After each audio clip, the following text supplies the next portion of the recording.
Le focus du jour nous emmène en Égypte alors que l'armée égyptienne combat l'organisation de l'État islamique dans le Sinaï.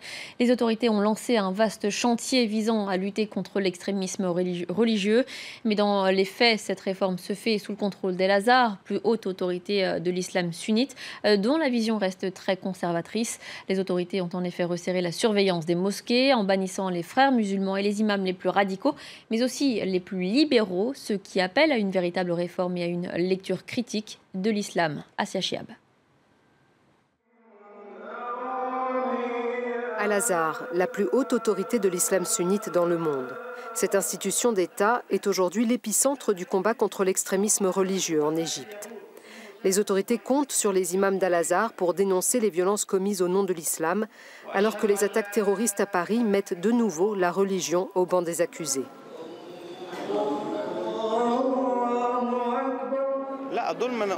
Ces terroristes disent qu'ils sont musulmans, mais ce sont des islamistes. Ils utilisent des méthodes très éloignées de l'islam. Rien dans l'islam dit qu'on doit tuer des innocents. Pour connaître la réalité de l'islam, il faut écouter ce qui est prononcé à Al-Azhar. L'islam est une religion modérée, pas de place pour toute cette violence. En proie à des insurrections djihadistes depuis des années, l'Égypte est elle aussi confrontée au groupe État islamique. C'est dans ce contexte que le président Abdel Fattah el-Sisi a appelé à une révolution dans l'islam, un discours à la tonalité inédite prononcé devant les dignitaires d'Al-Azhar. Il n'est plus possible que cette idéologie sacrée continue à faire du monde musulman une source d'anxiété, de danger et de destruction pour le monde entier. Vous devez prendre un pas de recul par rapport à toutes ces différentes idéologies de l'islam. Et vous devez empêcher avec détermination que cette situation se poursuive. Aux directives ambitieuses du président, Al-Azhar a répondu par des campagnes de communication jugées importantes mais encore trop insuffisantes selon certains. Ici, une de ces nombreuses conférences contre l'extrémisme pour contrecarrer la vision de l'islam propagée par Daesh. Le grand imam d'Al-Azhar n'a pas hésité à qualifier les crimes de l'organisation terroriste d'actes barbares qui n'ont rien à voir avec la religion musulmane. Les textes présents dans les programmes d'Al-Azhar ne sont pas des textes qui incitent au terrorisme.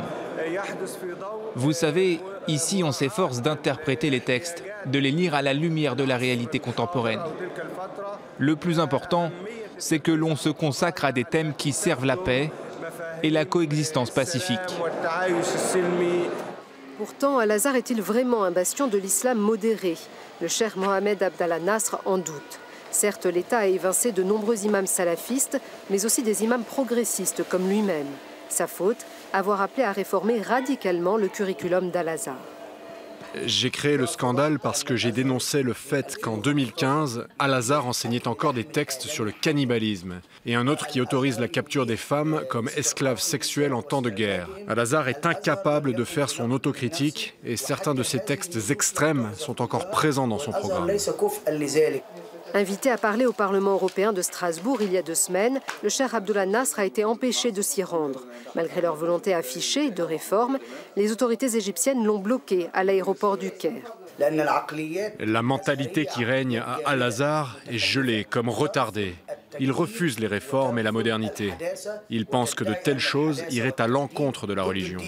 Autre paradoxe d'un régime qui veut strictement contrôler la sphère religieuse, son laxisme vis-à-vis de certaines pratiques. Officiellement, le prêche du vendredi a été interdit dans les petites mosquées de moins de 80 mètres carrés, difficile à contrôler. Mais certaines sont toujours ouvertes, comme dans ce quartier populaire. Ici, il n'y a pas d'extrémisme dans cette mosquée, mais il y a de l'extrémisme ailleurs. Je suis ici en tant qu'étudiant d'Al-Azhar, je connais bien ces choses. Mais la présence d'une équipe de télévision étrangère n'est pas du goût de tous les fidèles.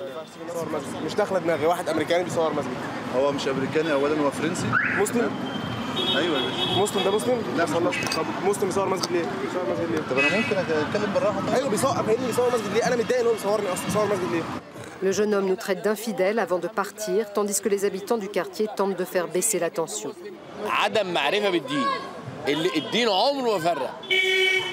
Dans ces quartiers défavorisés du Caire, avec la répression implacable et l'absence de justice sociale, des jeunes versent dans la radicalisation.